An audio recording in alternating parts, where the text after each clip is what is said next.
It was streaming and it wasn't streaming at the same time. There we go. I'll get this figured out. Maybe next week.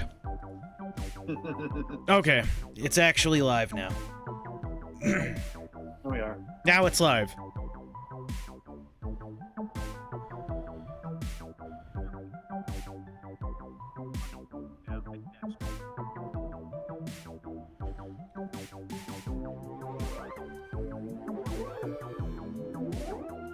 Perfect.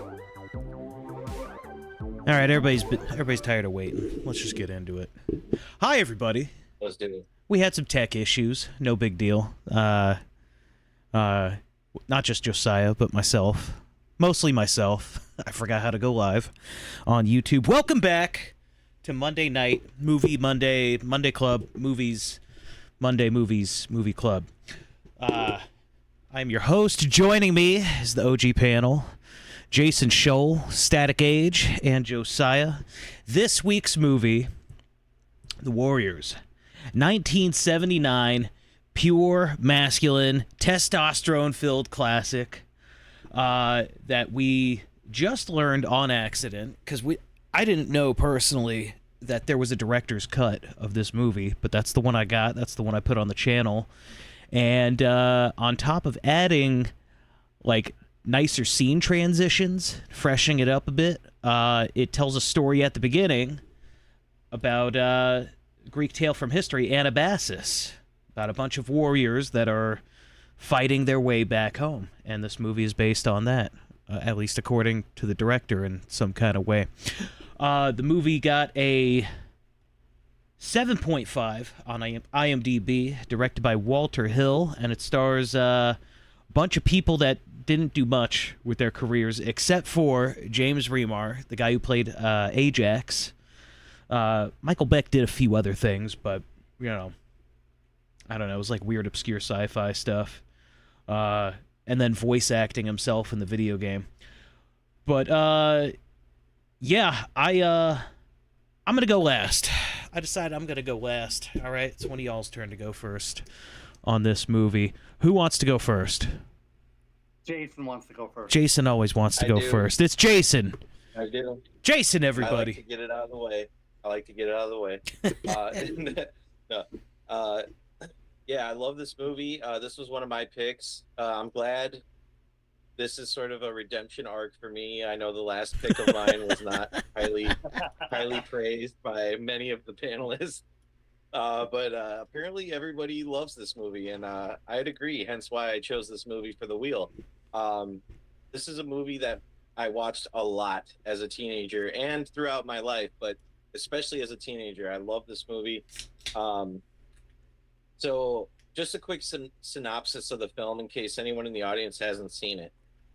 So this is kind of like a back-of-the-box style synopsis here. A battle of gigantic proportions is looming in the neon underground of New York City. The armies of the night number 100,000. They outnumber the police 5-1. And tonight they're after the Warriors, a street gang blamed unfairly for a rival gang leader's death. This contemporary action-adventure story takes place at night, underground, in the subculture of gang warfare that rages from Coney Island to Manhattan to the Bronx. Members of the Warriors fight for their lives, seek to survive in the urban jungle, and learn the meaning of loyalty. Beautiful. Beautiful. Who's next? Static. Like Jason, I was a big fan of this when I was a teenager, especially. I still love it, but I didn't actually rewatch it in preparation for the panel. Damn it. But I know that Jason and Josiah both have a lot to say about it. So I'm probably gonna let them do a lot of the talking tonight. But I do have some things that I noticed that I don't think they noticed. We kind of briefly discussed it beforehand. But yeah, it's a great movie, and I'm looking forward to hearing the other guys' thoughts about it. Josiah. Yeah, I think so. You bet. So yeah, this is another movie I'm really excited about. When we spun this last week, I was like ecstatic, and um, like um, like Static, I had seen it, you know, many years ago, and then this week I watched it twice. I read the book and I read the source material as well. I read the book that inspired it again, the Anabasis by Xenophon, and for me like I'm gonna nerd out a lot tonight. I'm gonna be talking a lot about characters, who the characters are, and what the common themes are among the characters and how they kind of relate to both the Odyssey and the Anabasis, because there's a lot of connection there. And for me, a little bit about my background. The reason I nerd out about this is because I have the most useless degree on earth. I got a PhD in English literature, so this is the kind of stuff I nerd out about. So that's kind of the approach I'll be taking tonight. You got the plot from Jason, and we're going to go from there. Excellent. Thank you, Josiah. And thank you, Josiah and Jason, for watching the movie this week. Unbelievable. No, so earlier I was talking about the cast, and it's funny, like, this is a mostly no-name cast, but I thought the casting in this movie was perfect.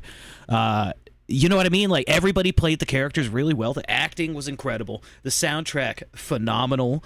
The stylizing of the shots, the direction, the cinematography, all of it. What a fantastic movie.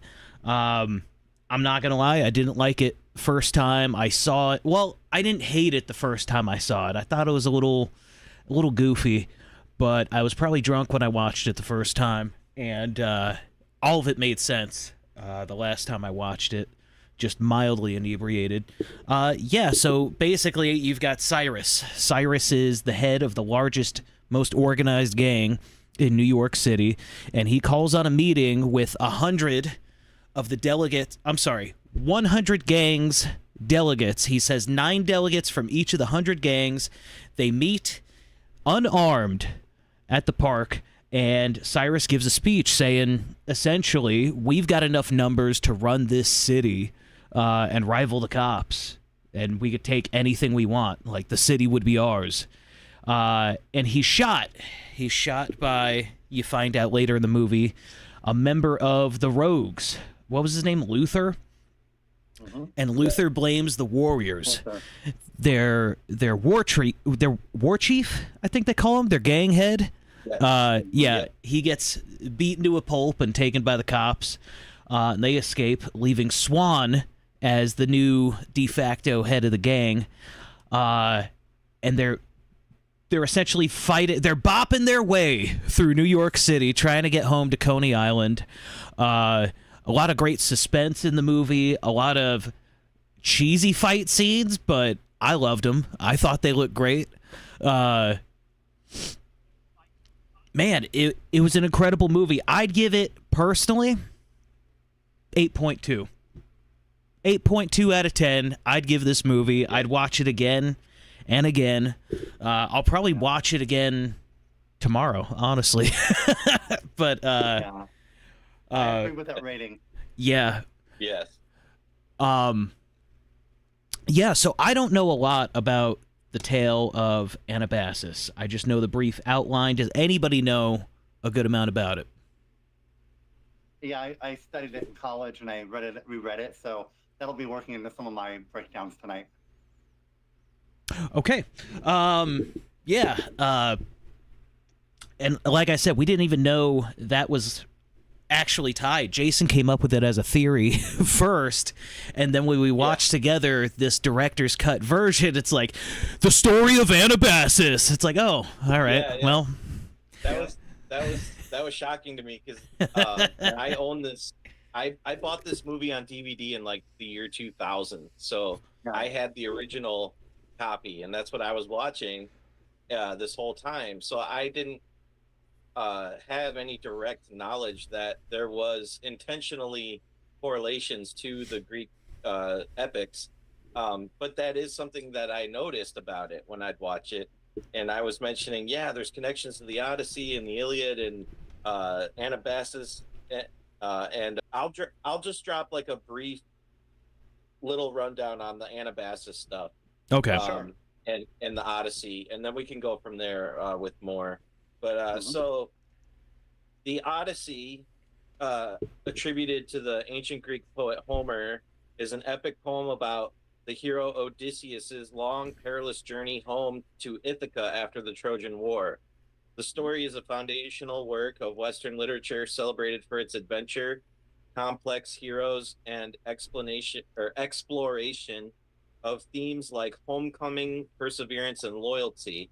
So that right away, if anyone's seen this movie, The Warriors, that's essentially what this movie is about. It's about, homecoming, persevering, loyalty, fighting your way back home. And then Anabasis, written by the Greek soldier, I believe he was a soldier, Xenophon, is a great historical account of the Expedition of 10,000, a large group of Greek mercenaries hired by Cyrus the Younger in 401 BC to help him seize the Persian throne from his brother Artaxerxes II. After Cyrus was killed in battle, the Greeks were stranded deep in hostile Persian territory and had to fight their way back to the Black Sea. A perilous journey Xenophon chronicles in vivid detail, emerging as a leader during the retreat. The work is famous for its firsthand narrative of adventure, military strategy, and survival, and it serves as a valuable historical source and a classic of ancient literature. So, of course, right there, the warriors, we have a leader named Cyrus. We have men being stranded in hostile territory.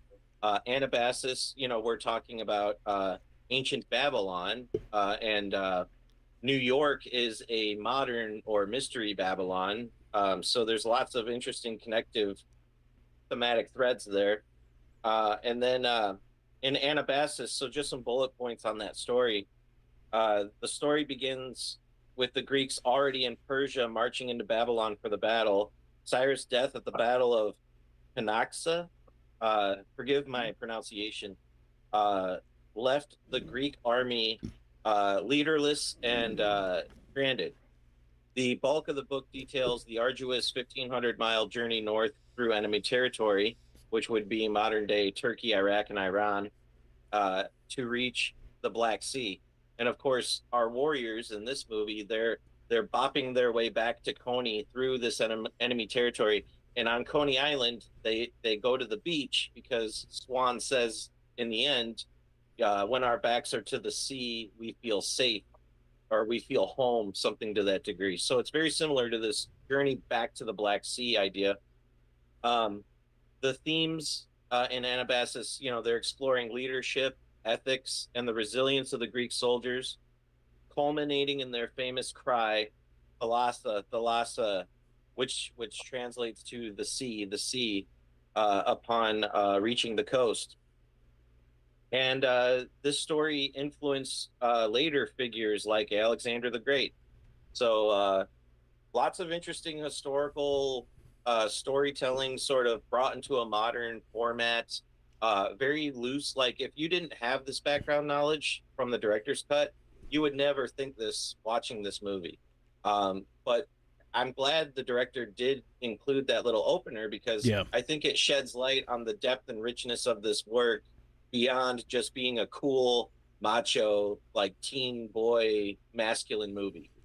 Right. It definitely made me appreciate this so much more, knowing that it's it's based on that epic story.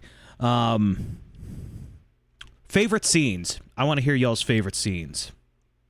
Hmm. Dang. Yeah. I'll go first with mine. That's hard. Okay. I'll go first with mine. It's got to be the scene. It's right before the ending, the showdown on Coney Island. They're finally on the last train home, and the two couples of partiers hop onto the train and sit across from Swan and Mercy, the Puerto Rican whore that he picked up and fell in love with. And Swan and Mercy they're filthy. Their clothes are all tattered, and these,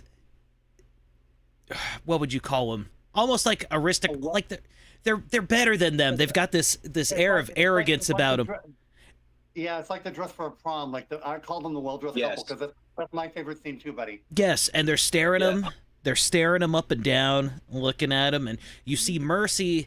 It's all done in the acting too. That's the best part. This is all done in Yes. the acting and the expressions on the face. You see her kind of subtly go to shift her hair because she's self-conscious, and Swan grabs her hand and puts it down and just stares at them. And yeah, I thought that was just really good acting out of that. Really good direction. No words in the whole scene, and it's all just done with action and facial expression. I'll have to agree with you that is absolutely the best scene. I get chills thinking about how good that scene is, because she's like, oh my gosh, she's sort of being she feels their eyes gazing on her, and she feels shame, and she goes to like kind of like self-soothe, Right. And adjust herself, but Swan is just like, nah, we ain't like these people. Yeah. Fuck these people. And I loved that because it was just, there's layers to it. It's the dichotomy between the outsider and the normie. It's the dichotomy between, we truly have a love here built on reality. These people, these are just frivolous young goofballs. Like, the Swan and Mercy, they've had to prove themselves to each other and in life. But these like sort of coddled teen normies, they don't know the lengths that we've come to be here together right now. You know what I mean? So Right. there was like so many layers to that scene that were just so good. But as far as my personal favorite scene, I'd have to say Cyrus's speech. The can you dig it? Can you dig the it?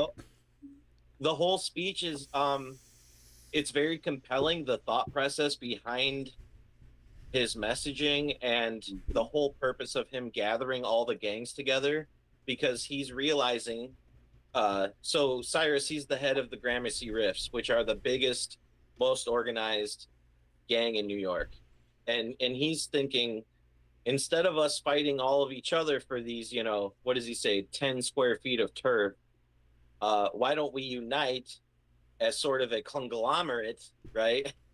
And we can just the police can't mess with us. Nobody, rather than all of us fighting each other and the police and society for our 10 square feet of turf, we could unite and take over this whole city. No one would move or be able to do anything without our approval and our benefit. And so it's kind of like a diabolical genius level that Cyrus is looking at this situation, that maybe a lot of the guys on the street in these gangs aren't thinking on this large scale level. So I think it speaks to sort of an interesting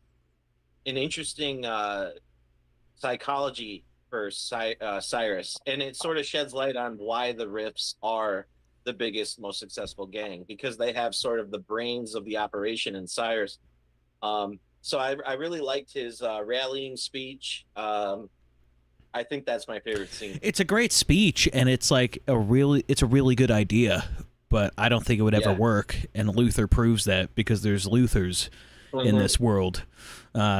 There's Luthers in this world, and there's other people that just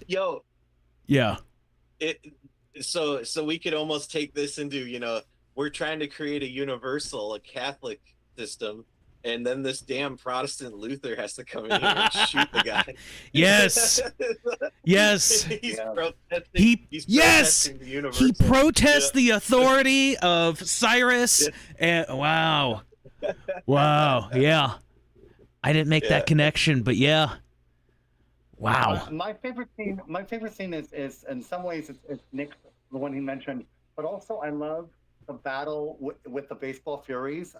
Because I think in that scene we have people, they're outnumbered by them, and it's really like the first time that they came together as a unit, and they stopped being like these frightened fugitives, and they proved themselves to be really proficient fighters and fighting as a unit. We also saw how like Ajax and his unbridled, like, he just has that rage and no wisdom, and kind of that whole Greek. The one thing that was really common among Odyssey and Nabasis, as well as when you're looking at like the Athenian Spartan War and ancient Greece, is the guys had definitely all this chutzpah, but he thought that his sheer power was going to be what would make him win that, and of course he got arrested after that. I think it was a brilliant scene, and I think Nick, the one you mentioned, and that one are my two favorites. Yeah, no, I do love the fight scene with the baseball Furies because, why can't I think of his name? I just had it. Ajax.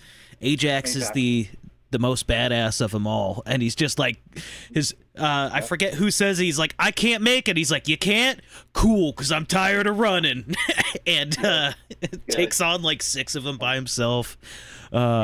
Great scene. And it's somewhat cheesy choreography, but I mean, we're held to such a higher standard now with modern movies and their fight scenes in action. No, for the time, I think this was... That was a badass fight scene. It was, and it's Swan's got the bat horizontal, and he's blocking it like he's blocking sword attacks and stuff. And I loved it. Static, favorite scene. I would have to agree with Josiah. The baseball Fury scene is like super iconic. But to name a couple others, the subway chase scene. Not the part with the preppy kids, but like when they're actually being chased through the subway. And then also the bathroom fight scene when they're fighting. Oh yes. Oh yeah. Yeah. No, that had great stuff to it. When we watched it the first time in Discord, what was it, Swan? He has someone in a headlock and then runs into a wall and slams his head. And it cuts. The last move of that fight, Swan, like, someone goes to attack him, and then it cuts clearly like half a second of this motion, and he's just randomly flipping the guy through the bathroom door. Yes. Yeah. Yeah. No, I loved it. The baseball Fury scene, that was good. Clontarf said he really liked seeing just the imagery of the Gramercy riffs, like in that basement or that parking garage or whatever. It's a pretty intimidating scene. Like, you see their numbers, you see their order. They're clearly like a militaristic unit. Yes. Yeah, it was more than just a rowdy street gang. They're right, like a paramilitary. Who was it that was driving the bus? It was the first gang. Turnbull ACs, right? The Turnbull ACs, right? Unlike the Turnbull ACs or the homos in the roller orphans. skates, the orphans. Unlike all of them, like, no, the Gramercy riffs they're like a street military, and excellent imagery in that shot. What? Yeah, and Nick, another thing about the scene that you talked about, Nick, is that it's one of the only times that you saw like normal people in the scene as well, because in this world, like, we are in this world of the gangs. I mean, they're kind of the monsters and the creatures of the Odyssey and the Anabasis. And I think that scene on the subway was the first time we're like, hey, the real world is part of this as well. Right. So that was another thing for me that reminded me that, like, hey, we're not just in this unique world. There are others in the real world a part of it. Yeah, that's a good point as well. Because all you've seen of this movie is gangs, cops, violence, running, and there's still the rest of New York City going on in this. That scene really puts it into perspective. It's like, no, they're still in the real world. Like, this isn't it's not like Escape from New York. Like, it's not specifically like a hell world trapped in this city. Like, no, the city still runs as the city does, just with a lot more gangs. Yeah, you could say NYC is a hell world, though. Oh, it definitely is. In reality, it is. It's even worse back then. I don't know. There Yeah. looked like there were some rules back then, you know, and some sort of self-policing between the gangs versus now. You know, it's just you be changing your Well, tire, you there's get the- stabbed. You could be walking down the street, get stabbed. You just get stabbed. You just get stabbed. Yeah, another like 70s New York City movie that I think of is Taxi Driver. It sort of shows the filthy underbelly of this Babylon city where there's, you know, just untold criminality, like, you know, the creatures of the night, you know, when it's nighttime and all the normal people go safe in their bed, the city is just as alive as it is in the day. It's just like a totally different world with sort of this criminal underground and stuff. So I thought I like seeing that, you know, because Oh, yeah. I've never been to New York, and obviously we don't live in the 70s. So seeing those like little snippets of history and the nature of that city, it's interesting that a place like that could even exist, you know. Jason, is it your birthday? No. Oh, Oh, people everyone keeps in saying chat happy it was your birthday, Jason. Yeah. Oh, really? Oh, I don't know why. happy birthday. They're trolling. Hey, for anyone who cares, my birthday is March 10th, so I Okay. have a while. Oh, it's right around the corner. Yeah. Yeah, they're just preemptively saying it. That's nice. That's sweet. Colin Tarff also he said just the orphans, just the introduction of the orphans and that entire scene. Yeah, I think it's awesome, and it's funny. This guy, the guy who played Cochise, doesn't even have a picture on IMDb, but all you see of Cochise for, you know, the first half of his character's life, so I guess the first quarter of the movie before he gets pancaked by a subway train. Oh no, you're talking about Fox. That You're was talking about Fox? Okay, my bad. The Scout, yeah. Yeah. Fox, the Scout, yeah. So Fox looks like this nervous, scaredy cat kind of wreck of a human being, but he has the most range, and like I really loved how they wrote his character in that scene, and he helps Swan bullshit to the orphans, and he's like, "Oh yeah, you guys are badass. Yeah, I don't know why you didn't get invited to the big meeting. Yeah, that's crazy. Yeah, you guys got to kill a rep." Just that whole scene of him bullshitting. Yeah, incredible. One of my favorite shots. It's not really a scene, but just like the opening shot of the Wonder Wheel with that like kind of slow Yes. song playing. Yes. It's just Yes. like, it's like a perfect shot. And So The music good. goes so good with it too. Yeah, Yeah. the Yeah. music in that, it's like spooky, Yeah. and it's like, you know, you have this like neon, you have this pitch black cityscape with just this neon wheel, with this spooky synth. You know, it really is a great lead into the movie. And again, on the soundtrack, great soundtrack. I love this movie soundtrack. Yeah. No, incredible original music made just for this movie. I loved it. What I loved the most, I'm not gonna lie, the ending song, "In the City," I wasn't that big on it. I wasn't that big on it. But literally everything else fit the in the movie, though. soundtrack. Huh? It fit the movie though. I guess. I don't know. Yeah. I thought just the chase music.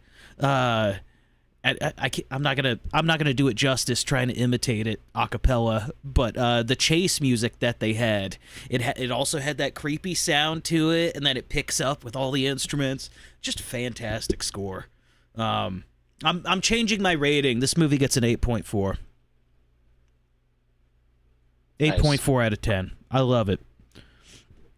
Still right. lower than American Beauty's official score. Oh yeah. Damn it! What was American Beauty's? 8.7? I think it was 8.5 or something. Yeah. I give this movie Whoa. 8.6. 8.6. There you go. Just on principle. Yeah. Yeah. Ugh, American fucking Beauty. Josiah, let's talk some of your theories. Okay, so I want to talk a little bit about characters. Or characters, yeah. because one of the things I love about this movie is like these characters were all really developed and they all had real roles in it. And when all be tied back, sometimes directly and sometimes maybe by an inference to source material. I mean, obviously, we have Cyrus, and I took a lot of notes on these.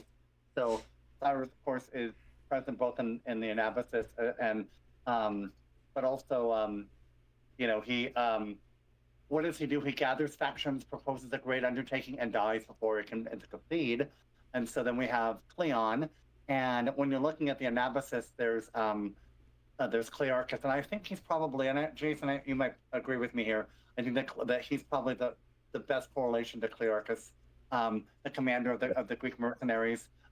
They definitely, like, the original leader was lost, and then he created the leadership in him. You think that Cleon and Clearchus are kind of similar? Yeah, well, I think that motif is sort of split between Cleon and Swan in the Warriors. Yeah, but yes, it's true. The same concept as being repurposed there. Yeah. Yeah, and I mean, Swan definitely is Xenophon, but I also look at him as Odysseus a little bit because they both have that thing in common where they're leaders who are resented by the brute, the guy who's the brute leader who, like, I can, clobber anybody. Ajax. Ajax in both cases. And but he leads with wisdom and strategy and thoughtfulness, and so I think that Swan represents both of those.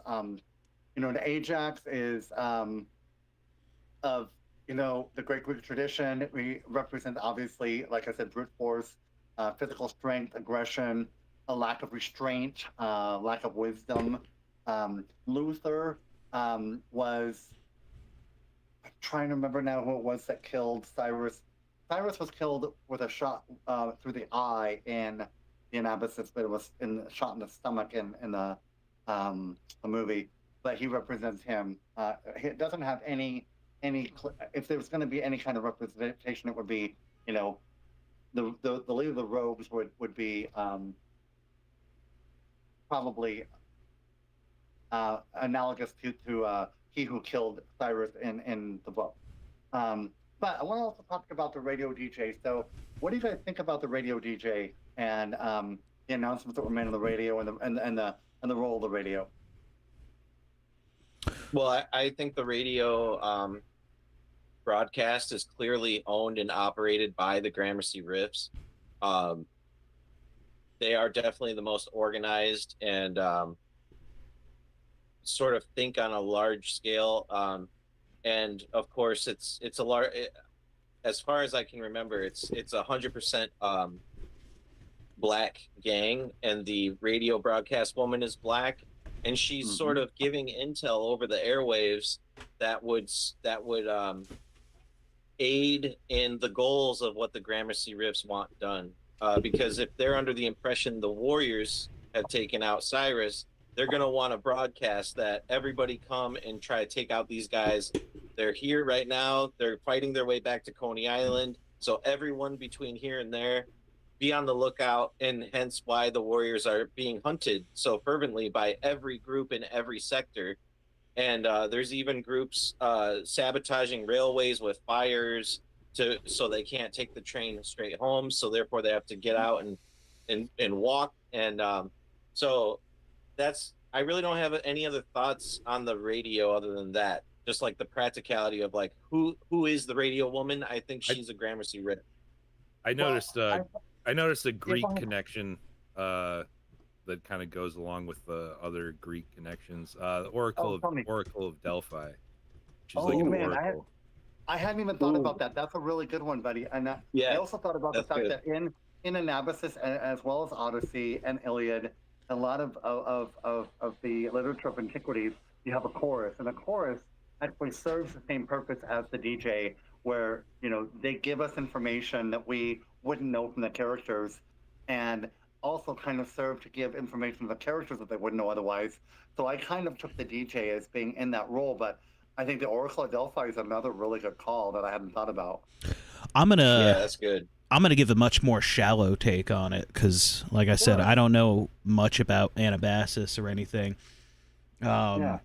No, I thought that's a brilliant concept, and it's totally fitting of the large, militant, organized gang, the largest gang of New York City in the 70s, right? You didn't have cell phones. I don't No. think they had pagers or beepers. Yeah, what better way to just relay communication, and not in a way that's going to be self-incriminating to like a RICO investigation? You know, play it off with code words on an FM radio station, and you're relaying commands and giving updates on a giant what's the numbers on that 1,800 person manhunt against the Warriors. Playing And it it's off as interesting just that yeah. No, sorry. I didn't mean to interrupt you. No, you're good. I was just saying, just playing it off as just in between typical radio DJ bullshit dialogue, in between each track, and then playing tracks that are like to intimidate the Warriors if they're listening. Yes. What was the Yes. first one she played? Nowhere to Run? Nowhere to run. Nowhere to hide, run. yeah. Yeah. And I love how you mentioned sort of coded language, because she's speaking in like baseball terminology. She's like, Yeah. the Warriors have reached second base and they're trying to get home. You know, Yeah, they're- another she, baseball event. so yeah, of course, the baseball theories, and then her language, and then of course later we'll get into like the number 9. Lots of baseball connection here. You know, very interesting movie. One thing that's interesting about her is it's the lady, us late 80s kids will probably remember Where in the World is Carmen Sandiego? She was on that yeah. show. Oh, Yeah, dude, yeah. Her I whole didn't role in even the realize movie it. is about where are the Warriors. You just got a tip too. we got a tip from Average Redhead, $4.20. Nice. Thank you so much, Thanks, brother. Average Let me Redhead. see if there was a message behind it. Of course, I didn't have that open. He said, "I'll be back." Probably. Well, I hope you Okay. return, bud. And no, nobody muted you.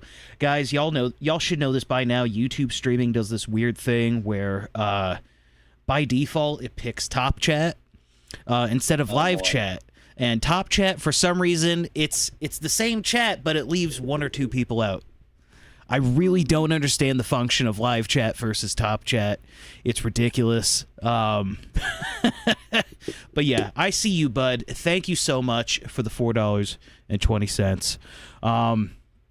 Okay, sorry. I had to. For my next character, Nick, I want to ask you and everyone else. Sure. What do you think of the Lizzies? Oh, the rug munchers? The Lizzies, The yeah. Leslies. Yeah, the Leslies. Yeah. Before we get into that, since we were just on the Greek stuff, do you mind if I mention another Greek connection that Yeah, I don't think you guys might have picked up on? Okay. So there's a Greek myth called the character's called Ixion, Okay. and he I don't know if I'm pronouncing that correctly, but he was punished by Zeus, and the reason I noticed this was because I thought the Wonder Wheel it's such an iconic part of this movie, just the imagery of it, and I was trying to think of like a Greek wheel connection, and his punishment was him being bound to a wheel of fire by Zeus and spinning eternally through the sky. Whoa.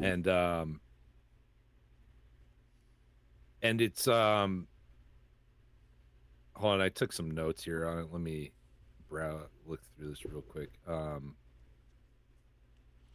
So he was invited to a table by Zeus, and it kind of mirrors the gangs being invited to the Cyrus meeting, and Wow. and it's like an act of trust, and then it's betrayed. The Warriors didn't necessarily betray it like Ixion did, but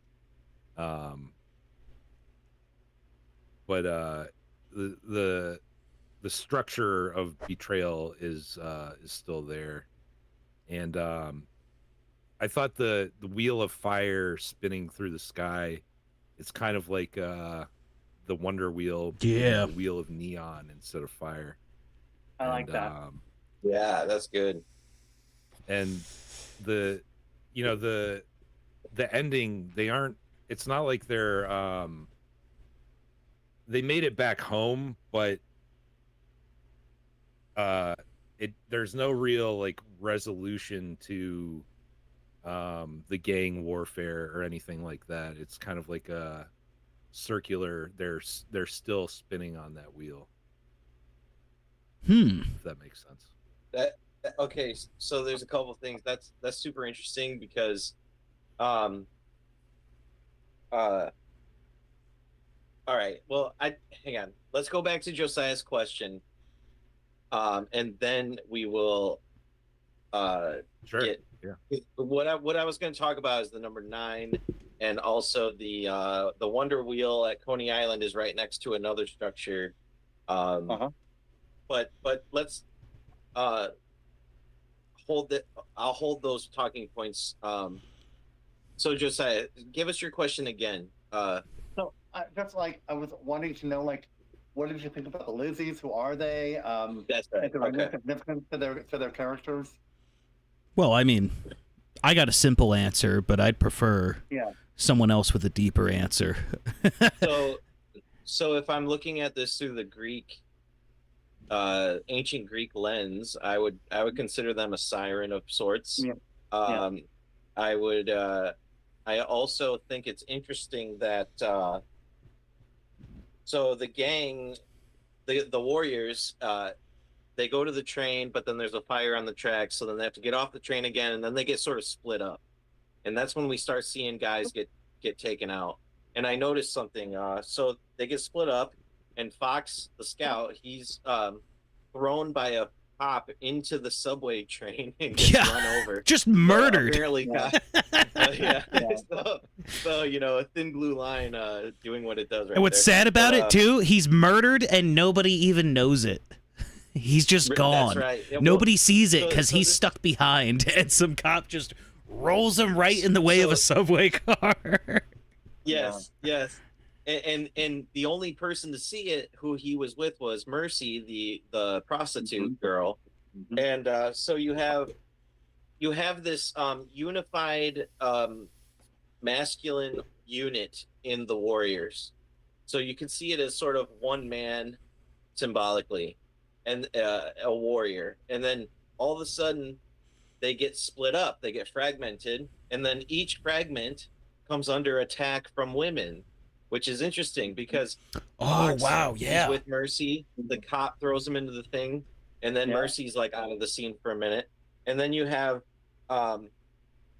before they reunite again, Ajax in the park, there's a woman on a bench, and he sits down to get some strange wool, as he says, and she ends up handcuffing him and blowing a whistle and calling police to take him out. And of course, it's like this mongoloid Quentin Tarantino skulled beast cop who is like beating him at this handcuffed bench or whatever.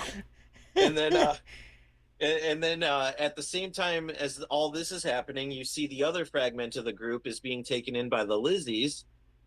And then it cuts to Swan, who is on the train tracks with Mercy again. He's reunited with the prostitute girl, and they're sort of having a moment of passion, but also a moment of sort of just sheer masculine containment. Like, I loved how Swan handled her in that scene. Like, he wants to love her, but he wants to also make sure he's not making a mistake, and he's not going to lead this girl down any false promises. Like, he kisses her, but then he sort of like lays down the law. Like, look, just because we be smooching, don't mean you my wife, right?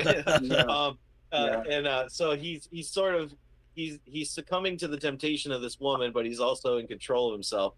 So I thought that was interesting. But the fact that the men are all fragmented into these various sections of the gang, and they're all being sort of taken by women at the same times, I found that very interesting. you know, I would love to hear Jesse Lee Peterson's take on that.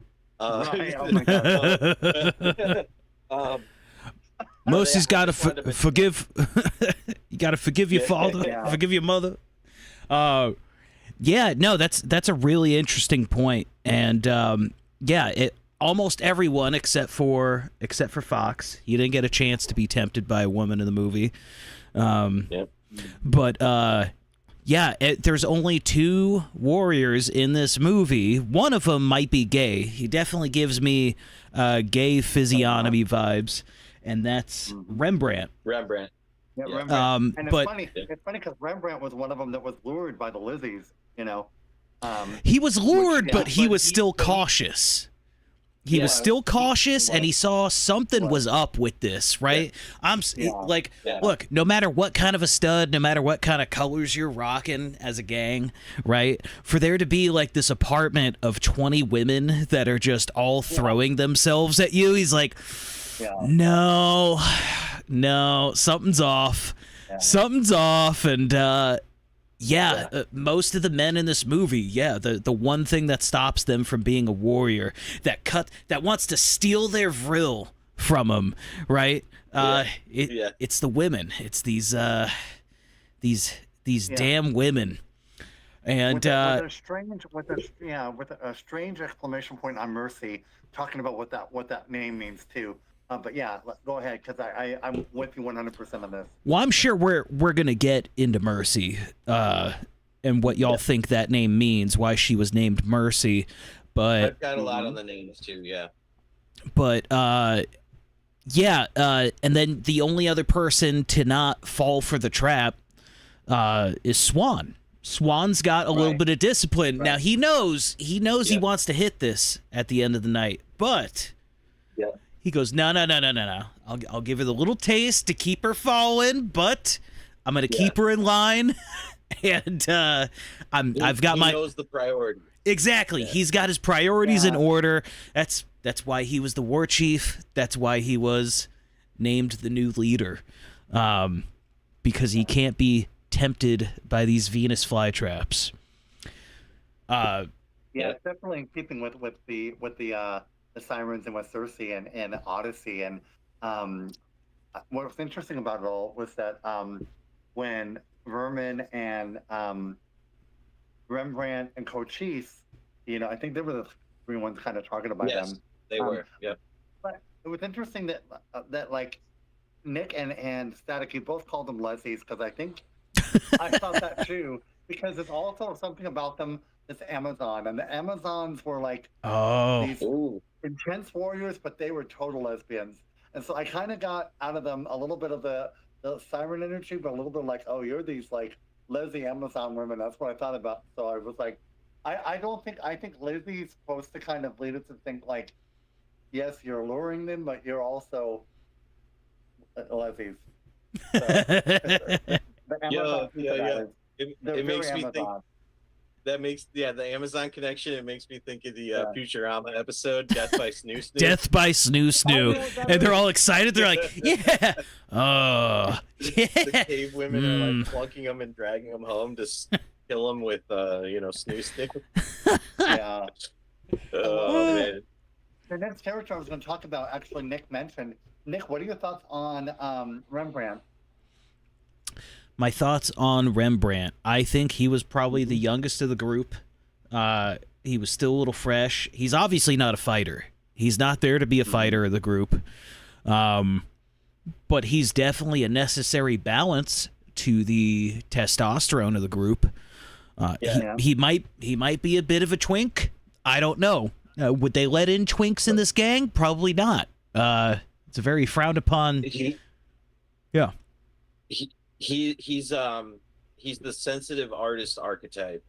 Yes. He's the graffiti guy. He does the tags, but yeah, he's not a heavy soldier. He's not a lieutenant. He's just sort of one of the guys, cool guy, loyal guy. Let's bring him in. He Yeah. can do our tags. But you know what? Creative talent and He doesn't have to be a and it's- bruiser. He doesn't have to be a That's right. bruiser. What they they have enough bruisers. right. Right. that They was got enough bruisers, and it takes Yeah. many types in an organized gang like this. I could tell you from being inside in prison with the white group. Yeah. You know, they'll tell you when there's a fight, be there, be present. You don't have to be swinging. You don't have to be swinging. You don't have to be a heavy hitter, but you be there. You know what I mean? What if somebody falls? You could help pick them up. You could drag someone out of there. Everybody's got to function. And you know what? He gets his ass kicked like 3 times in the movie, I think. He gets clobbered. Yeah. Tagging's also kind of like an important aspect to their gang culture because it's, you know, marking their territory. And Absolutely. Back then it was kind of you know, like an art form, I guess, not just marking their territory. Well, I'm not sure I would call Rembrandt an artist at all. The tags we see him do is just a very crude W on a tombstone, might I add. Ironically, he's no Rembrandt. But I think he is, because I think he would. I actually think that Rembrandt's a name for him that really fits, because Rembrandt was an artist. He does his version of art for that world, and also Rembrandt's art was very observant. It was obvious that like he observed the world differently than we did, and I think that Rembrandt in this story is someone who sees things for truth and differently than the rest of the group. And you know, he may get beat up. That's not his superpower. Is not Ajax's superpower. But I think seeing the truth is. Wow, And that's what artists write about. That I love that take, because it just made me realize too. I'm thinking about Rembrandt, the historical artist, and when you look at his work, it's very dark, but his use of light is incredible. It's some of the best. And so in a way, Rembrandt to the warriors, he's the light to their darkness. He's sort of like he's the little highlight, the little twinkle amongst these grizzled sort of realities. I think that's wonderful. That's great. That's a good point, dude. And yeah, I mean, if it wasn't for Rembrandt, then who was it? I got to look at IMDb. Vermin and Cochise. Vermin and Cochise. They'd be dead. They'd be dead. Yeah. Right. And he's the necessary balance to these men who act on impulses and are there to fight and fuck. You know, he's the balance to that. He's, you know, wow, that's good. That's good. What else we got? You want to talk about the names? Yeah, do we got more names to go over? Talk about the names, buddy, because I mean, Rembrandt was one of them, and we just got that one right now. Yeah. So out of the 9 delegates, you have Cleon, Swan, Ajax, Fox, Rembrandt, Snow, Cochise, Vermin, and Cowboy. Cowboy, obvious. We know what cowboys are. Yeah. Gunslingers, cattle ranchers, what have you. Rugged. You know. So yeah, he's a warrior. Vermin. Where's my note on Vermin?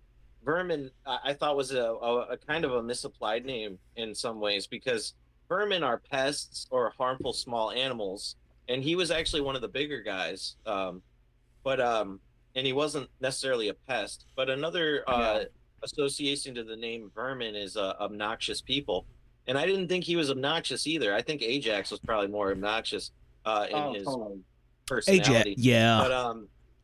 But Vermin was sort of the counterpoint to Ajax in many ways, because in the very beginning there's a scene where they're interacting, and Ajax is like, yeah, it would be nice if on the way back we stopped and got some strange wool. And Vermin's like, you got a one-track mind, don't you, Ajax? And then Ajax is like, what are you going F slur on me? Oh, you could say it. And what are you going, faggot?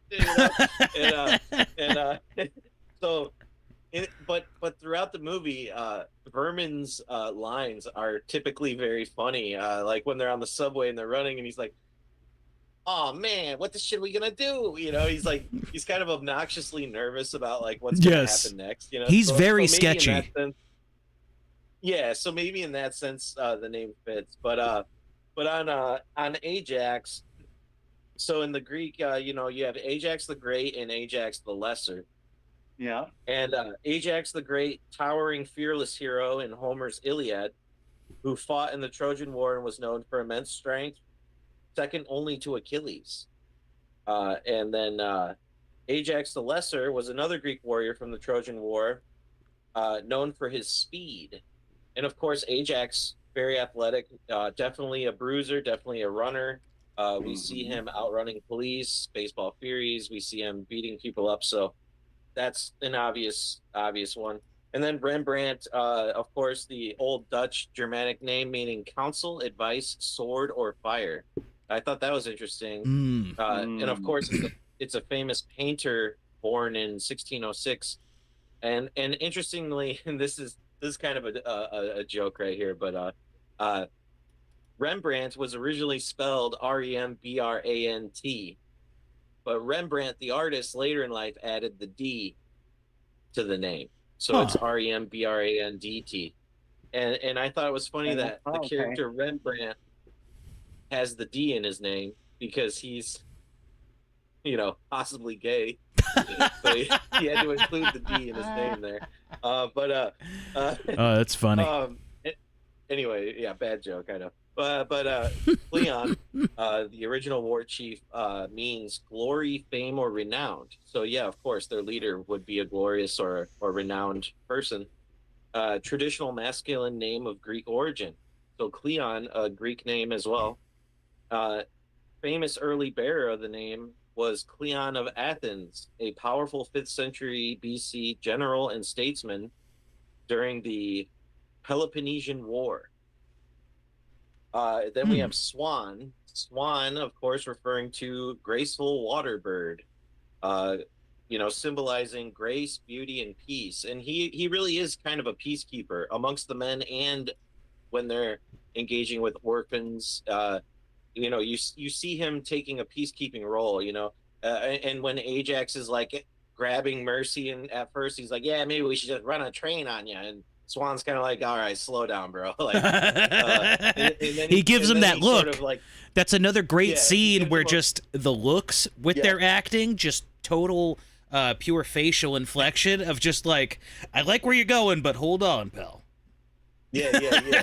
and then of course, all through after that moment, you see him sort of holding her to his side, like, all right, you definitely don't want my boys to take you on a train, all right? Yeah, I'm gonna look out for you. Yeah, because for whatever reason. But then we have because what? Yeah. Yeah. He wanted it. Yep. He wants the lion's share. He's the leader of the pride. Yeah. Yep. So then we have Fox. He's the scout, the lookout. He's the one who witnessed the rogues shoot Cyrus. He is also the one who, when the Turnbull ACs are patrolling the station, he's the one who sort of runs down the road and keeps an eye on them and sees them turn around, and then they all run up to the train. He's the one who got smoked by the train, by the cop. By the cop, yeah. and Foxes, the fact that he's a scout, Foxes are clever and sneaky. So you would want a clever, sneaky scout. And then Cochise.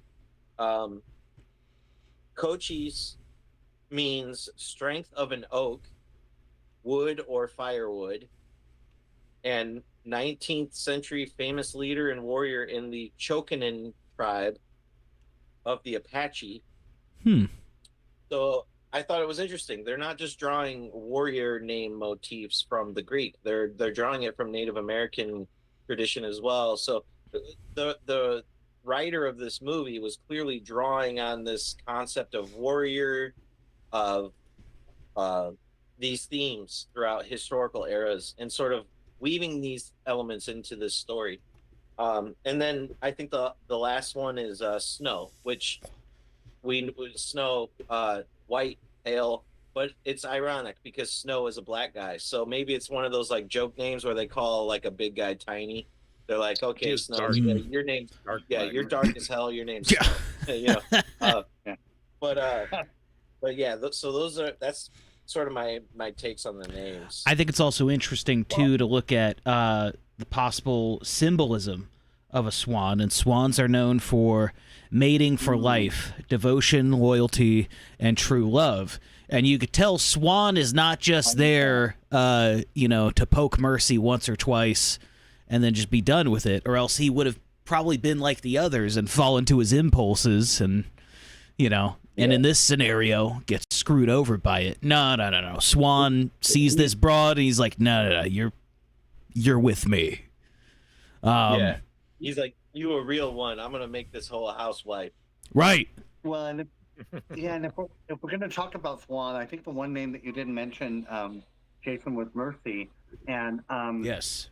And I said I would ask us, like, what does the name Mercy mean? Why is her name Mercy? I would pull. I'm gonna get a little nerdy here. There's a game called Overwatch, and there's a healer character in the game, Mercy, and oddly enough, Mercy's ability is healing and supporting the soldiers and hovering around them in a safe proximity. Yeah. I don't know. Just thought I'd throw it out there. Obviously, she's the only woman. She's the female, and she brings the soft, receptive nature to this masculine sort of phallic nature of everything else.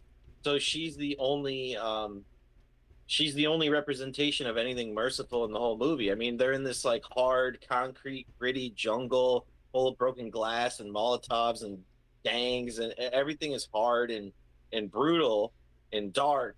And then you have this like, she's dirty, but she is kind of attractive, and she's a woman and she has a sense of humor. She's kind of real too. So like, she is a merciful aspect in an otherwise unmerciful movie.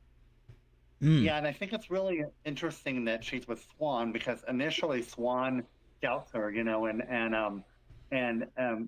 I think she represents like forgiveness and leading someone to a place of compassion over the wanton violence. And there's a kind of a Mary Magdalene quality about her, and I don't think you could ever look at Saint Mary Magdalene and not have the word mercy, attributed to her through the way that our blessed Lord treated her and what he did for her. So I feel like she serves that role in a way, because she really does bring Juan to a place of it's not just you're in this world of all of this is violence, and now I'm bringing you to this other world, to the point that like it's almost an inverse of Adam and Eve. I was thinking about this, like in the Adam and Eve story, they start off in paradise and then they go into complete bedlam, and in this story they start off in complete bedlam, and Juan and Mercy end up in at an ocean. I mean, granted it's different than they expected, but I feel like her name is his redemption. Okay. Yeah. Yeah. Like that. Yeah. Yeah. Also, I got a fun fact here. So y'all know that the first half of the movie, Mercy is without the jacket, and then when she comes back, she's wearing the jacket. She's wearing that jacket because she broke her wrist running down the subway tunnel stairs, and they had to hide her cast. Oh my gosh! So wait, the actress did? Yes, the actress broke her wrist, and they had to cover it up, so they just made a last-minute wardrobe change. It's like, all right, this character wears a jacket now. That's interesting. And it's kind of funny that they make it a point in the dialogue, too, to call it out. They're like, what's with the jacket? She's like, don't worry about the jacket. Let's move on. Yeah. Well, I thought it was brilliant that they wove it into the dialogue, because Swan's like, where'd you get the jacket? And she's like, well, they're looking for a chick in a pink top. So she's using it as a disguise for the description of her identity, but they're practically using it to hide the cast. I didn't know that aspect of it. That's actually really good. Yeah. Yeah, they were on a tight budget. This was not a high budget movie, and they couldn't wait 6 weeks for her wrist to heal. A lot of the extras were actual gang members too. Oh, really? Oh, were they really, buddy? Yeah. Interesting. Oh, that's cool. Huh. that actress who played Mercy, she also played a prostitute in Rob Zombie's The Devil's Rejects. Yeah. Oh wow. She was one of the head prostitutes at the whorehouse in that movie. Okay. Those movies are a little Much too older. crude for my tastes. Yeah, but that's pretty cool. I don't think she did much else though. Did she? No. I don't know. Deborah, I don't You know. and here's what's funny. I expected a very like Puerto Rican or Dominican name for her. It's Deborah Van Valkenburg. Oh, well, that was it? Oh my like god. German or something. Yeah. I She's didn't like even know that, Austrian. buddy. Wow.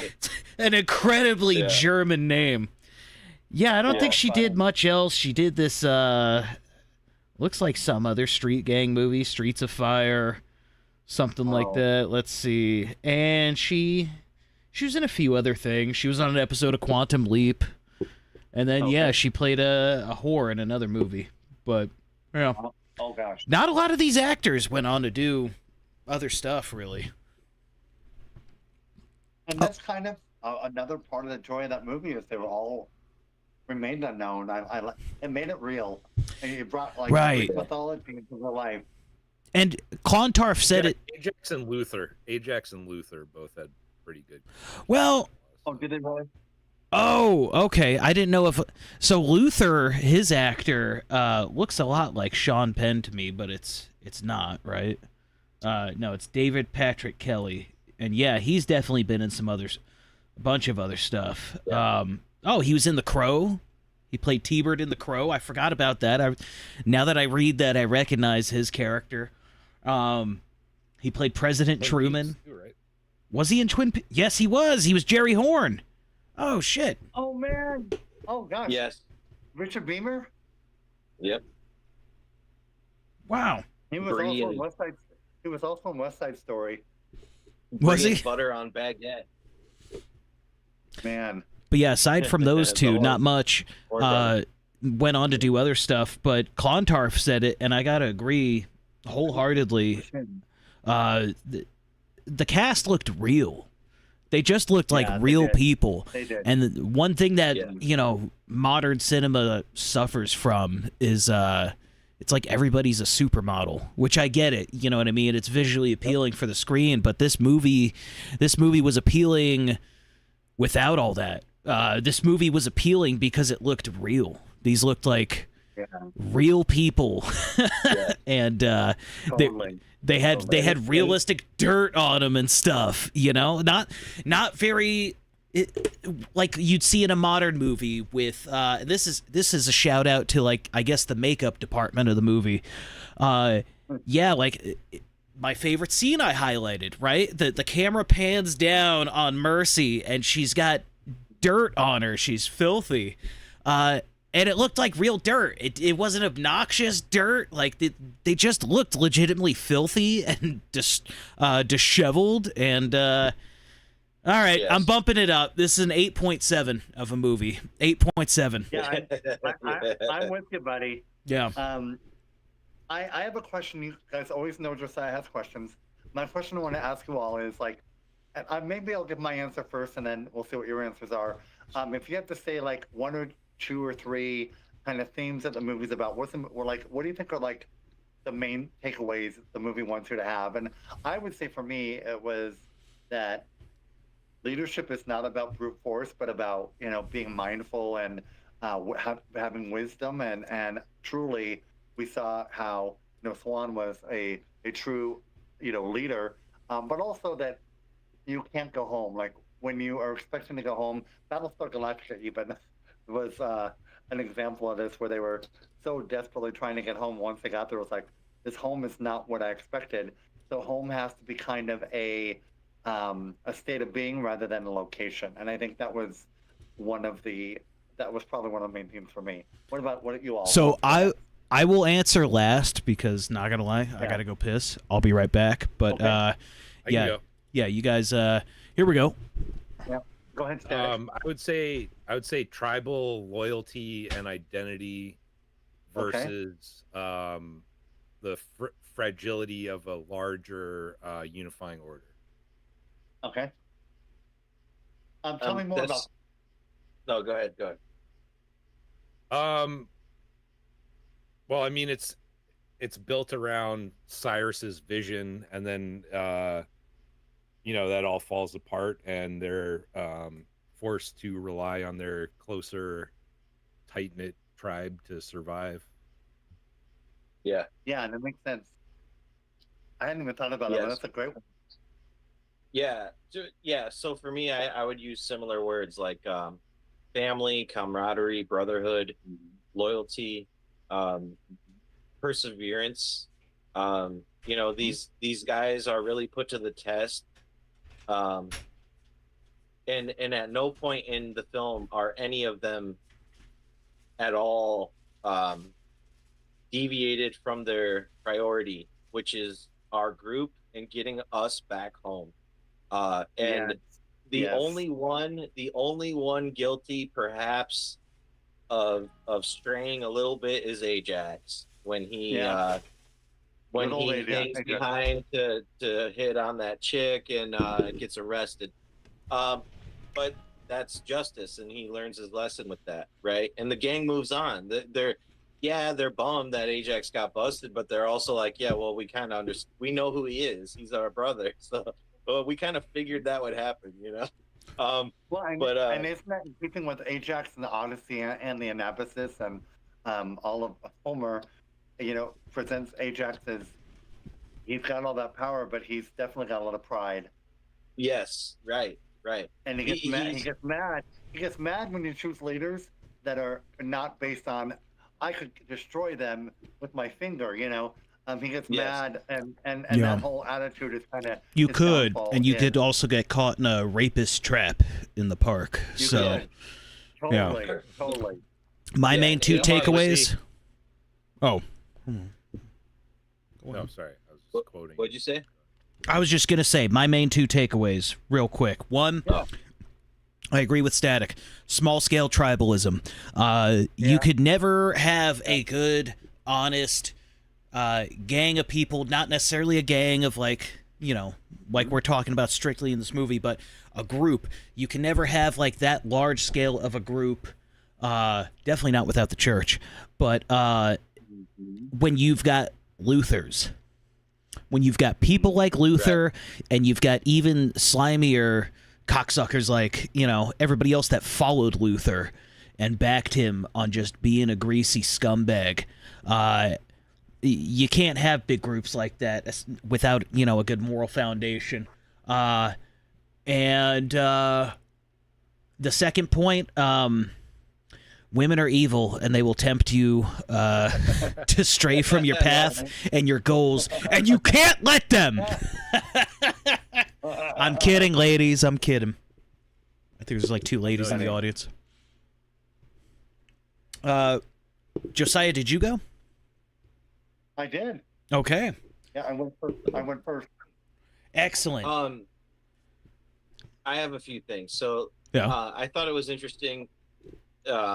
When they arrive back to Coney Island, on the subway system, they always label what street the subway is getting on and off at, and they're on Stillwell Avenue. So this whole movie takes place in the night, and then they finally get back home, and it's like basically morning, so it's daylight now. So this is the first moment we see daylight in the movie, and the gang they're still well. They made it home. They weren't, they're down a couple guys, but for the most part, they're still well.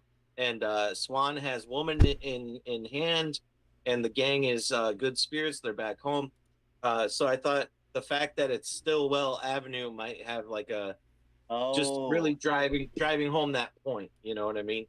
And then the Wonder Wheel on Coney Island is right next to another structure that's kind of famous called the Parachute Jump, which is a historic 250-foot metal structure, often called the Eiffel Tower of Brooklyn.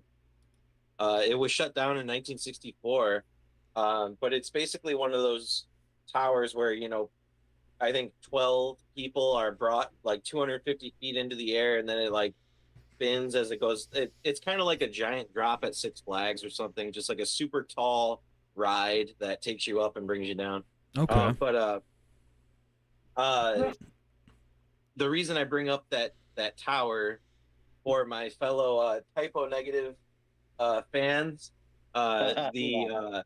the greatest hits album titled "The Least Worst of Typo Negative" features the parachute jump tower on the cover of the album because Typo Negative is from Brooklyn.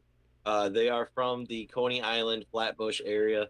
So just a little bit of like metal lore there for everybody. And then on a side note, it's not even that important, but I thought it was maybe interesting. I'm sure the writer of this movie was privy to this. I was thinking about criminality and law enforcement in this movie, because we have sort of outlaws, gangs, and we have the law trying to contain this gang stuff. And I got to thinking, if New York is a representative of Babylon, what was the Babylonian law? Right? Like, what kind of law did they have back then?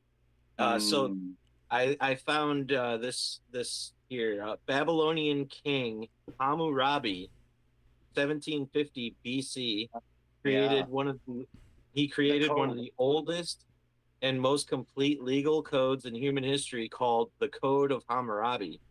The ultimate goal was to stop strong people from hurting or cheating weak people in the empire. And apparently there was like 280 laws regarding everything from marriage to theft to prices, basically the entire canon of law, legal system for Babylon was invented by this Hammurabi guy. And the whole purpose of doing this and inscribing it on pillars and enforcing it was so strong people couldn't cheat or harm weak people in the empire. And I thought it was interesting because we have all of these strong men who are part of criminal gangs who are seeking to protect their turf and extort people in their turf, and strong men taking advantage of weak people, right? But in the movie, isn't it interesting that the Warriors never do that? They never prey upon anybody. They're purely acting in defense whenever they're violent. They have an opportunity. They could have easily messed up those prom people, but they didn't. In fact, so the Warriors I think are distinct from the other gangs because they're operating on a very high ethical level. They're not operating out of sort of a roguish level or even a Gramercy Riff level. They don't desire great power and organization. They also don't desire chaos and criminality. They're just a bunch of solid dudes who want to have a brotherhood, essentially. So I don't know. I thought that was interesting to think about. What do you guys think? 100% I'm with you, buddy. Oh my gosh. Yeah. I'm doing on that. My golly. Yeah, I absolutely. agree that that's what we see in the movie, but you don't really see their day-to-day life other than them. That is fighting for their life. That is a good point, and I want to ask you guys: did any of you play the Warriors video game? Yeah. Yes. Yeah. Does it at all delve into? Because from what I understand, like either they worked with the director and writer of the movie or something, or it's canonical. Yeah, it's pretty faithful to the movie. Yeah. Right. Very faithful. Like in the game, of course, there has to be things to do in the game. So they had, like in the game itself, there's a lot more rumbling with other gangs for turf. You have to spray paint your logo on areas that take over turf and mark turf. But steal car radios. Yeah, that was what I was going to bring up. So one of the things you do is steal car radios, and that aspect of the game was definitely distinct from the movie because we never see the Warriors engaging in sort of petty crime like that. But in the game, you know what are you supposed to do? Just run around beating people up? You have to have something else to do, right? So they did incorporate other layers and elements to the gang life, survival. Sure. I have to side with Static real quick for a second. We're only seeing a very small glimpse in the life of the Warriors, by the way, right? We're only seeing a very small glimpse in the life of 9 of the Warriors. Now, let's point out, Cleon was the war chief. Swan is now... Or I'm sorry, no. Cleon was the war chief. Yes, that's right. Swan is now war chief because he was like sergeant at arms or whatever. Yes. And what happens when they go after Mercy, right? Mercy goes looking for him, and Swan doesn't necessarily stop him, but how do we know these motherfuckers aren't preying on the weak, right? Because, I mean, they could be used to that sort of behavior, and if Swan wasn't in charge and it was Cleon, they might have just ran a train on her. Right. You know? So obviously, you're right. We're seeing a small snippet of the overall gang number of the Warriors. I believe, according to the game, there's 120 members. 120, yeah. But in the movie, we're only privy to the 9. And if these are the 9 delegates going to this meeting, I assume this is the 9 best. Okay, right? yeah. The gang is going to send their best. Right, these are like ambassadors being sent on a peace mission. Yeah. The top 9 who's going to best represent us in whatever qualities we have at our disposal. And so that's why I kind of view the Warriors as perhaps not as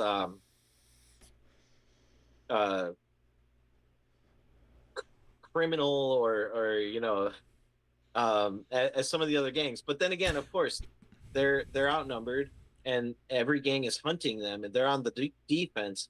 So we're seeing that side of these men. We're not seeing for sure what they would be doing on their home turf, exploiting this person or that person. So yes, I think I think there is possible that that's true, but to side with you though, representation we're given in the movie, yeah, I think they do operate on a higher ethical level than the rest of the gangs we encounter them interacting with. Right, obviously higher than the Rogues. Maybe not higher than the Gramercy Riffs, because they seem to be the most like structured and order and powerful. But you could also No, go ahead. I'm sorry. I didn't want to. No. I was just saying you could also deduct that Coney Island being the Warriors' turf. I mean, that's a highly functioning tourist attraction and leisure attraction for the locals, and it wouldn't be functioning great if the Warriors were a shitty gang and just, you know, raping people all the time and taking advantage of the weak. They're probably they probably also have order and discipline and structure, and I would humor your argument to say that under Swan's leadership, maybe they would be more morally just and structured and orderly, because he's a good white man. Anyways, yes. Well, and at the very end, right, when they're on the beach and the Rogues and the Warriors are having their confrontation, and the Riffs show up to clear it all up, the Riffs acknowledge and respect the Warriors. Yes. So you have sort of the highest gang structure acknowledging a minor, you know, if they're the major structure, they're acknowledging a minor structure in the Warriors, like, yo, y'all get it. Y'all fought your way back home. You didn't do nothing crazy. You defended yourselves. Now you're here. You're standing on business. You're standing on honor, and you're not going further. So I think that acknowledgement at the end is sort of like, yeah, there's like a mutual high respect between the two greatest gangs, quote unquote, in New York. You're right, because the Riffs, if they knew the Warriors to be this group of scumbags, right? If they knew the Warriors to be these absolute pieces of shit, like they know the Rogues to be now, that would have been an easy time to just take out the Warriors. What? They came like 50 deep, all with weapons.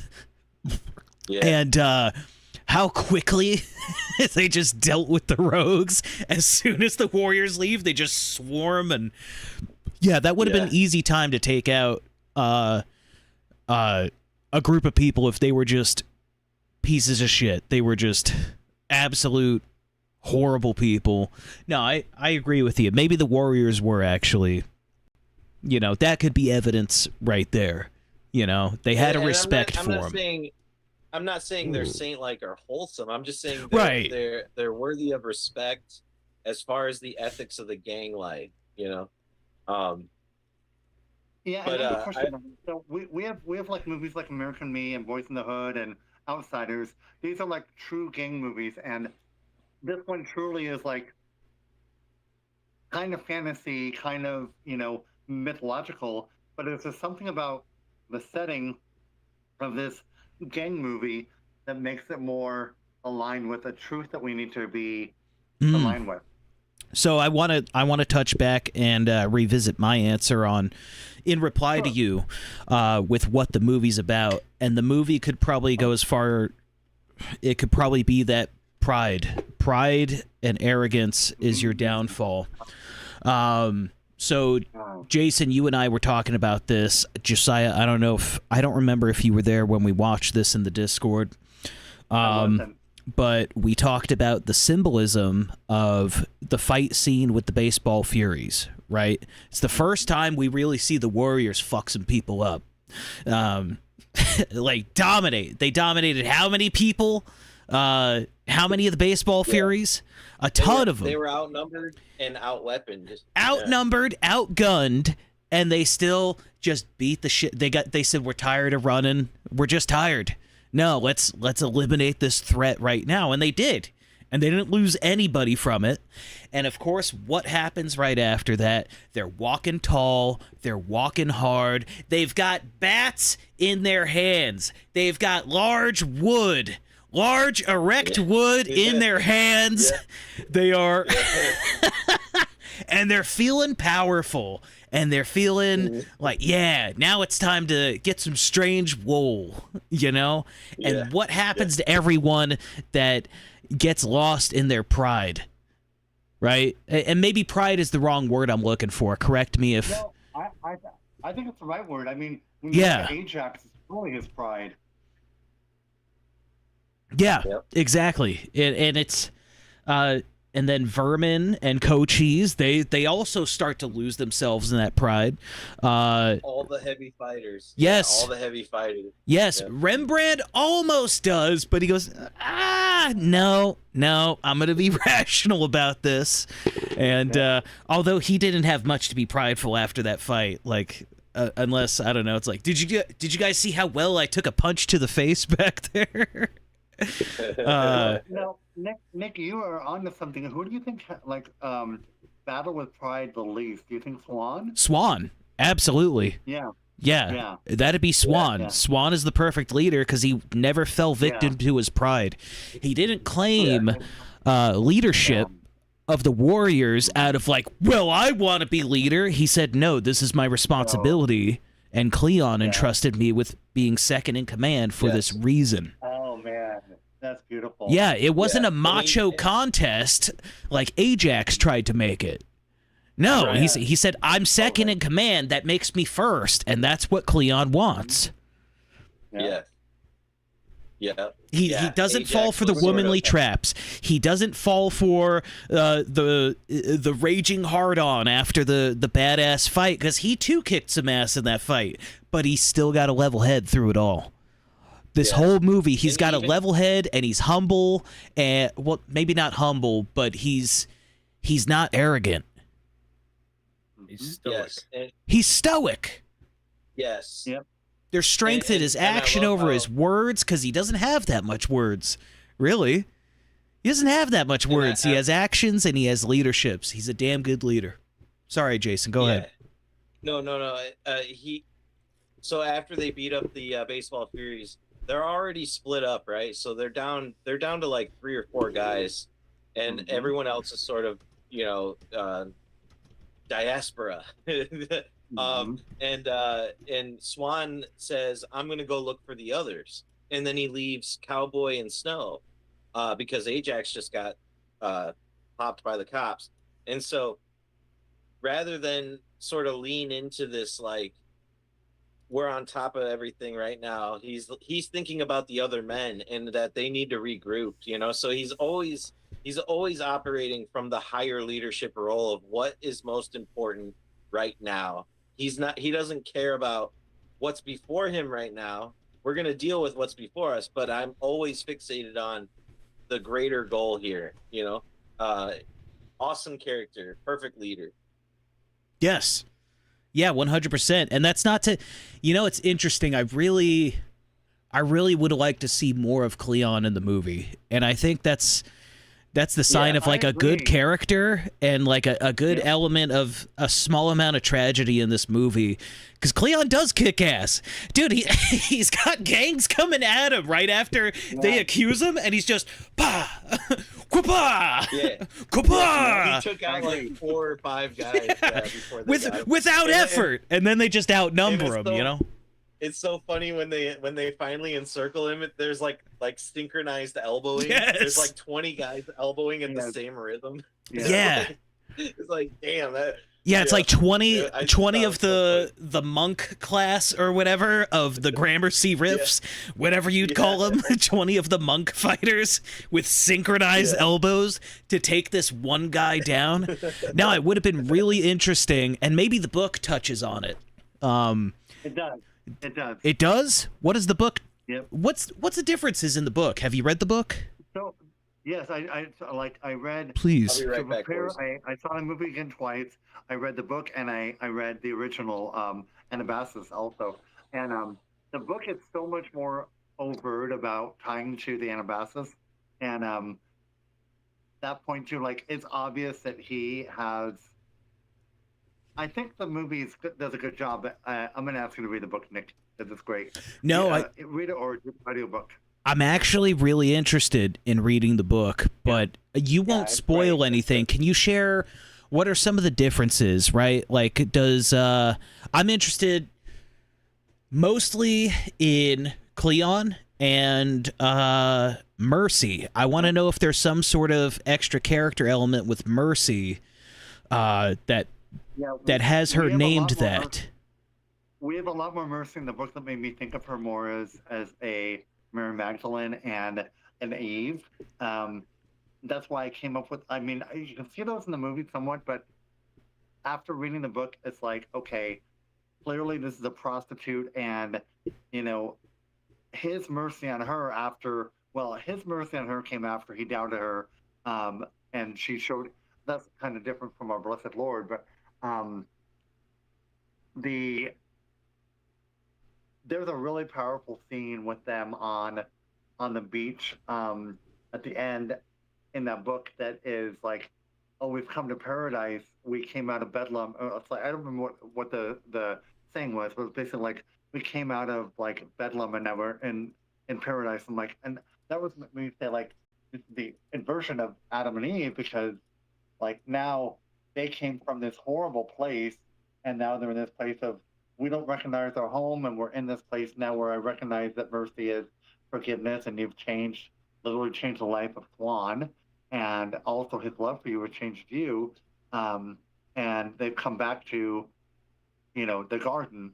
So when you read the book, that becomes much more clear than the movie, and I think a lot of the book is the same as the movie, but he makes them much more. And even the forward's like, hey, this is the Anabasis and the Odyssey, and some things are not direct, but some things are blatant, and like, okay, well, he just told us right out. Nice. I also think I wanted to ask you something really quick. Did you say that she makes you think of Mary Magdalene because she's a prostitute? Yeah. Is that what you're saying? Yeah. That's a I don't believe Mary Magdalene was a prostitute. I think that's a Catholic thing. Yeah. Gotcha. Yeah. It's tradition. But she had, I mean, obviously she had a demon in her. And so whatever that was, we can, qualify that for what it is. But from tradition and from the tradition that this person would have written from, that would have been his understanding of it. I agree with you on that. Okay. So, Gotcha. Yeah. Right. No, right. Yeah, I 100% agree with you on that. But there was something in Mary Magdalene that was like broken, and something that was a a place that a demon was definitely possessing her, and that our Lord saw the beauty in her and the mercy. And so I think it's so beautiful that this character had the name Mercy, and I really do think she changed a lot. Yeah, I think it's interesting that she's found with the orphans. So if she's sort of the merciful mother, Yeah. she's found in the place with orphans, and then she's sort of she herself is given mercy by the warriors bringing her along, right? She's going from sort of these destitute orphaned joke people to high class warrior. Like now she finally gets protection, she gets honored, because the orphans, they couldn't protect nobody, and they were very dishonorable sort of cowards. And so I think there's a lot of interesting play with her name being Mercy and where we encounter her in the movie, who she's associated with, etc. I think that's interesting. Yeah. Yeah. Well, this is one of those cases, and it's rare for me. I watched the movie, and now I know there's a book, and I actually really want to read the book. If it adds anything more to this movie, and everything y'all have said on this panel has got me liking the movie more. I'm sorry, I'm up to an 8.8 now. Did I say 8.8 earlier? Donnie Darko number. Yeah. 88. Oh, 88 yeah. Based. But double Romans. Double Romans. But all right, so I have a little bit on the number 9. Yeah. Excellent. And that'll wrap up my takes. But so here we go with the number stuff here, guys. So number 9, in this movie we have 9 delegates from each gang coming to the Cyrus rally, and so I thought, why 9? Why not 10 or 5 or whatever, right? So esoteric mathematics, the number 9 is considered unchangeable when you multiply any number by 9, because the resulting digits will always sum back to 9. Huh. And this concept represents symbolically a soul or idea that remains pure and cannot be diluted by external forces, because it always remains at its core 9. And it speaks to this idea of sort of a wheel, like Static was mentioning earlier, and sort of they start in Coney and they come back to Coney. And so there's like this sort of symbolic 9 numerological wheel pattern happening here. The number 9 is also deeply connected to the Enneagram, a 9-pointed star, which occultists use to map human psychology and cosmic law. I didn't look further into that because, frankly, I don't care. I just wanted to mention it because we're talking about number 9s. And then the tarot card for number 9 is the Hermit, who is a guide. So they're sort of they're guided by Swan's leadership back home, and hermits are known for dwelling in their home and not leaving. And if they do leave, they want to get back home as soon as possible. So I thought that was maybe interesting. But so the hermit, or I'm sorry, the number 9 is the last digit. So we all know there's numbers 1 through 9, and then it goes back to 0, and then it's just an eternal recurrence of those numbers in various combinations.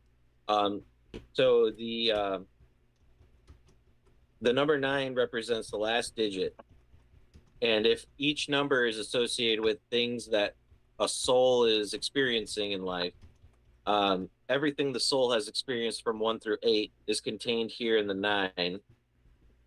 It contains aspirations, dualities, creation, struggle, freedom, responsibility, perfection, karma, every scar, every lesson, every breakthrough. the number 9 circles back to 1, because when you reach 9, you have to go back to 1, maybe add a 0. Like I said, everything after the first 9 is just a recombination of everything before that. So the number 9 circles back to 1, carrying everything it gathered along the way. And of course, we see them, if we're going to look at them as a number 9 going on this journey, and they come back home and they have everything they've carried along the way. You have Swan carrying Mercy. You have the guy, they're carrying all these lessons they learned on this journey, this test of loyalty and brotherhood and perseverance and homecoming. And then there's this quote in numerology that says, the old masters used to write, the 1 got the world, but the 9 gets the universe. Referring to, of course, 1 being sort of material creation, and then 9 all the way through, like, sort of the human, psychological, spiritual aspects.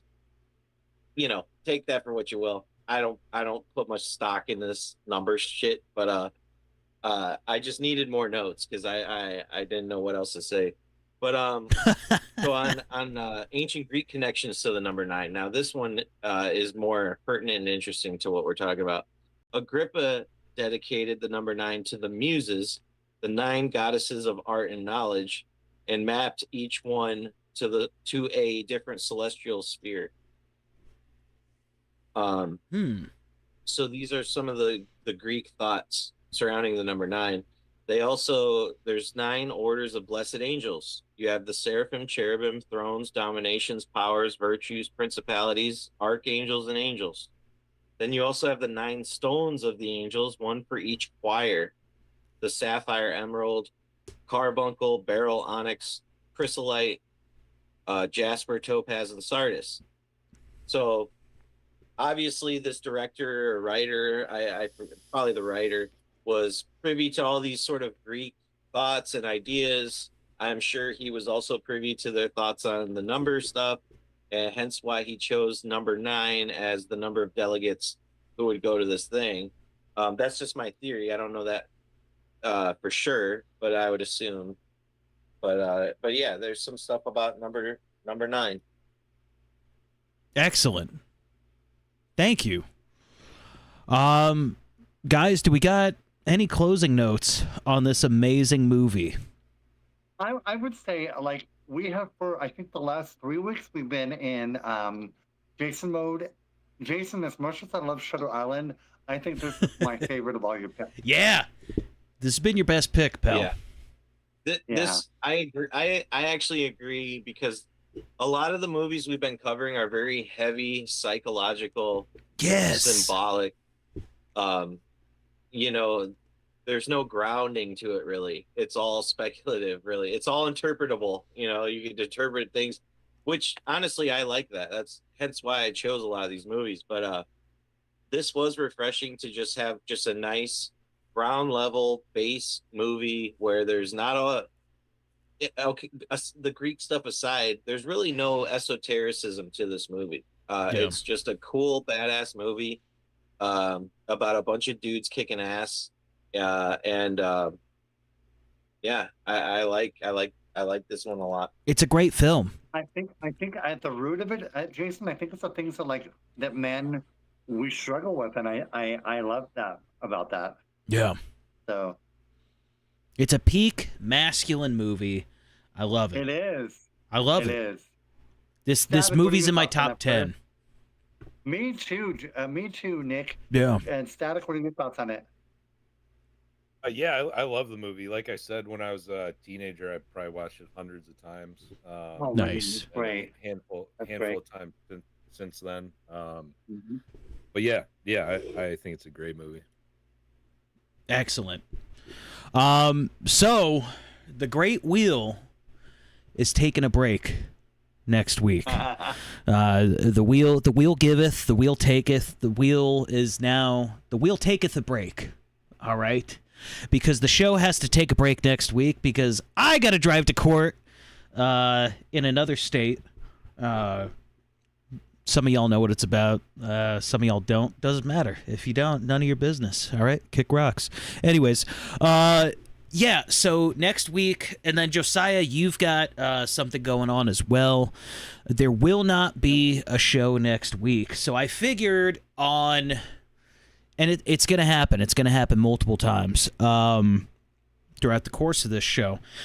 When we have to take a break from, you know, a 1 week break from doing the show, why not do something like a mini series, right? Or even like a multi-movie series, so you could appreciate all of the movie instead of just one individual chapter of it. And I'm going to take lead on this. I'm going to say it. We're watching Lonesome Dove. All right? Anybody familiar with Lonesome Dove? If not, I've never heard of it. Dude, it's Totally am. You are? Okay, it's based on a book, as most things are. It's a 1989 made-for-TV miniseries, but this is one of the best Westerns I've ever watched. Star-studded cast. You got Robert Duvall, Tommy Lee Jones, Diane Lane, Danny Glover, even Steve Buscemi is in this. You ever seen Steve Buscemi in a Western? Well, you're about to. No, that's the only one he was in. Chris Cooper. I mean, it's tons of stars in this movie. Great actors. Angelica Houston. This is it's a great miniseries. It's 5 parts long, and each part is an hour long. So, yeah, it sounds grueling if you think about it as 5 hours of watching in order to stay relevant with the show and what we're talking about. But you've got 2 weeks to watch all 5 parts. So I think this is the perfect opportunity to introduce something like that. And it'll be the first Western we've watched, too, on the show. Like you said, Jason, it gets exhausting watching all these psychological thrillers. And, you know, what, we went... Watchmen ain't so psychological, but it kind of is. And then we went Donnie Darko, then we went Shutter Island, and no. This one... It's kind of like The Warriors. It's a real treat. It is what it is. I don't think it's got a lot of symbolism in it, but there's a lot of meaning behind it. It is. There's a ton of meaning behind it. I've read all the books, but I've only seen 2 of the movies, so this will be good. We're watching all the movies? Yes. All 5 of them? So it's a 5-part mini series, and each part is an hour long.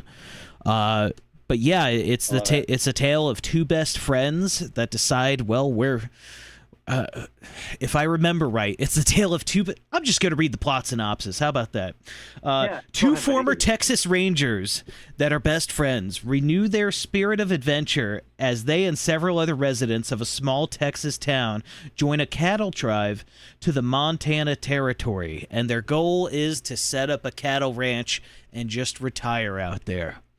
And it's a treacherous trail. It's a real fucked up story, but it's awesome. It's a great miniseries, solid Western. I am sorry, Great Wheel, we're not consulting you this week. We'll get you on. We'll get you 2 weeks from now on the wheel, and we got to revisit it again. We got to revisit Static's picks on it. And hopefully the wheel won't punish me for that. I hope everyone's picks are in order. Yeah, we'll do it. And Larry McMurtry is a great author, but I'm so glad I do have that one. I watched those last 3 movies. Yeah, it's incredible. Love it. It might be hard to find, and if I find it, it might be low quality, but I promise you the lower quality will not take from the actual... the meat and potatoes of it. You know, it's very appreciable. Tell everyone what they find out on Telegram, right? Oh, it's going to be on Telegram. So for those of you who want to follow us, follow along and watch the movies and be an actual part of the Monday Movie Club, follow us on Telegram. The app is a messenger, but you have unlimited cloud storage to it. And I plan on uploading on our channel Why can't I find it? Come on, there we go. It is Monday Night Monday Movie Club Movies, or t.me/Monday Night Movie Club. The link is in the description of the channel. I linked it in the chat too. Excellent. Nice. Excellent. Yeah. Got it. Now, that link's not going to work if you don't have Telegram. So download Telegram first, then click the link. It'll bring you right to the channel. All of our movies of the week are posted on that channel. We've got Warriors. This is going in reverse order. American Beauty, Marathon Man, Doctor Strangelove, Birdman, Shutter Island, Donnie Darko. We got it all on there. That's all you want. Now you're about to have Lonesome Dove as well. All right? And yeah, it's very easy if you want to follow along. If you don't want to watch it on Telegram, it's very easy to download the files off of Telegram and play it on your favorite player. It's easy peasy. All right, guys, thank you so much for being here. Thank you for the support. Thank you for liking, then unliking, and then reliking the stream. I appreciate you guys. Nick, one more thing, Nick. So you always give a plug to Jason and Static. Can we also plug their channels? And Tony's, because he's here. You think I'm that bad a host that I wasn't gonna plug their stuff? You think I'm that bad a host that I wasn't gonna plug my panel? I'm nonsensey. Don't pay attention to me. I'm a jerk. Only because Josiah told me to. Jason, what kind of stuff do you got? I'm on Instagram, JSN Shoal. I post art. I post movie takes. I'm always updating whatever we're about to cover on Mondays there. So if you ever want to reach out to me on Instagram, JSN Shoal, you can hit me with your takes. I love nerding out about movies. I think that's obvious. So if anyone is ever on there and you just want to reach out and maybe you have a recommendation, maybe you want to be on a panel or something, let me know. I can pass everything forward to Nick. That's right, because I don't check my stuff. I don't check my stuff. Jason sends me something, like 3 days later, I'll react with a pregnant man. But he showed me his YouTube screen once. He had 90 something notifications. No, it was triple digits. It was triple digits. You called it out. That many unread. It was 999. Yeah, it couldn't lie. I don't care. If it's important, it'll get to me. But yeah, Jason's Schizo Ramblings don't stop at this show. They carry on his Instagram. Follow him at Jason Shoal. Wait, Jason Shoal Artist, right? JSN Shoal. There we go. Static. It's your turn, buddy. You ready? You can find me on YouTube at Static Age Show. I stream once in a while. Love it. When I feel like it. Static Age Show is he runs a great show with sort of a social commentary on current topics and whatnot. And Jason and Static and I, and Jason, it was the three of us, have recently been working on a project with Hello Listener for his upcoming Dinosaur release. We're all excited for this album. It's incredible. It's the best album. It's the greatest album. 4 days, guys. 4 days till Dinosaur drops. Read it. What? August 7th, right? I think that's the day. Some sort of number of days in the single digits. It's happening soon. Yeah. All right. Bandcamp Friday. Right, so 3. It doesn't matter. It's happening Friday. All right, Dinosaur is dropping Friday. Check it out. Honestly, that album is it's changed me a little bit too.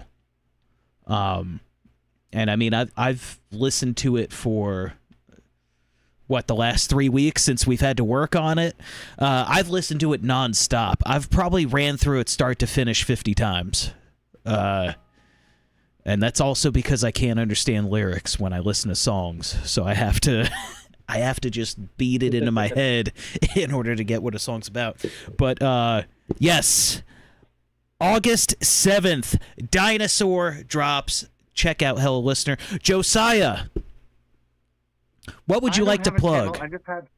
I just have a an important journey happening this week, and just ask you like anyone who prays, pray for me. There's from Wednesday to Monday. There's a discernment thing happening. So that's all. I don't have a channel. I'll tell you what Josiah's plugging. Some requests for prayer for him and his journey that he's going through. Josiah is going to do some great things. Please pray for him. Pray for our brother Josiah. And guys, that's it. That's the show. Hope you liked it. Hope you like the movies we pick, or have fun tearing them apart. Yeah, we'll be back in 2 weeks. What day would that be?